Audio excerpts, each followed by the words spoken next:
It is finished. Yohanes 19 ayat 28 sampai 30. LAI memberikan judul Yesus mati. Ayat ke-28, sesudah itu karena Yesus tahu bahwa segala sesuatu telah selesai, berkatalah ia, supayalah genap yang ada tertulis dalam kitab suci, aku haus. Di situ ada suatu bekas penuh anggur asam, maka mereka mencucukkan bunga karang yang telah dicelupkan dalam anggur asam pada sebatang hisop, lalu mengunjukkannya ke mulut Yesus.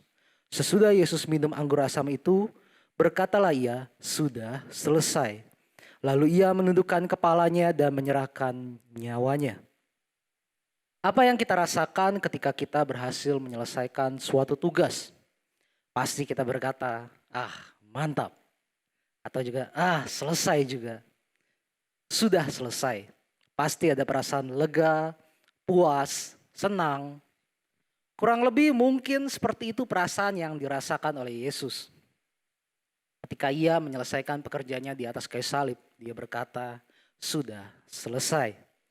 Ayat 30, sesudah Yesus meminum anggur asam itu, berkatalah ia, sudah selesai. Maksudnya pekerjaan Yesus bukannya meminum anggur, lalu dia bilang sudah selesai.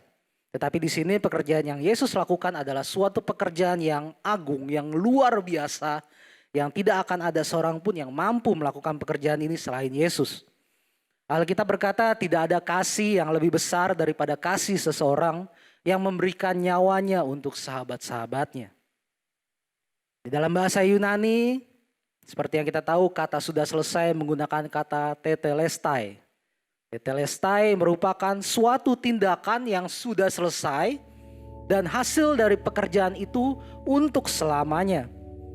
Hasil dari pekerjaan itu tetap ada untuk selamanya. Itu artinya apa yang Yesus lakukan 2000 tahun yang lalu, suatu pekerjaan yang sempurna yang bahkan hasilnya dapat kita rasakan pada saat ini. Dosa telah membuat manusia kehilangan kemuliaan Allah. Manusia tidak dapat datang ke hadirat Allah. Pertanyaannya, bagaimana caranya agar manusia bisa datang ke hadirat Allah? Dosa harus dibayar, namun manusia tidak akan pernah bisa membayar dosa tersebut. Allah merupakan sang inisiator. Ia merelakan anaknya yang tunggal, Tuhan kita Yesus Kristus, untuk datang ke dunia. Dia lahir menjadi sama seperti kita. Dia menjadi jembatan bagi kita. Pekerjaannya hanya satu, yaitu menjadi korban penebus dosa manusia. Dosa hanya dapat dibayar oleh sesuatu yang sempurna, yang suci, yang kudus, dan tidak bercela. Sudah selesai. Artinya dosa kita telah dibayar lunas, hutang kita telah dibayar lunas. Sudah selesai bukanlah sorakan kekalahan, melainkan sorakan kemenangan. Terkadang kita marah dengan orang yang berkata, bagaimana mungkin Tuhan disalibkan oleh ciptaannya sendiri. Namun sadarkah kita ketika kita kembali berbuat dosa, kita sama seperti orang yang mengatakan bagaimana mungkin Tuhan disalibkan oleh ciptaannya. Sering kita tidak sadar, atau kita bahkan sadar, kita memulai dosa kembali, tidak menghargai pengorbanan yang telah dilakukan oleh Yesus. Sadarkah kita ketika kita menolak orang-orang yang seharusnya bisa kita bantu? Sadarkah kita ketika kita seharusnya tahu melakukan perbuatan yang baik, namun kita malah dengan sengaja melakukan hal yang buruk? Sadarkah kita ketika kita seharusnya menjadi garam dan terang, namun kita malah menjadi bayang-bayang kegelapan? Sudah selesai. Pekerjaan Yesus sudah selesai. Pertanyaannya adalah, apakah pekerjaan kita sudah selesai? Ku ada sebab kau ada. Ku hidup karena kasih-Mu. Darah-Mu yang kudus sucikan hidupku. Tiada ternilai dan tak akan terbalas.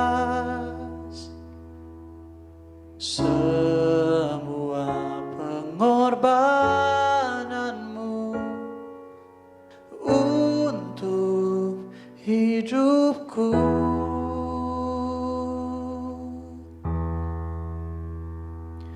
Disiksa untuk gantikan aku, disalibkan untuk tebus hidupku. Pengorbananmu terlalu besar, Kau Allah yang mulia.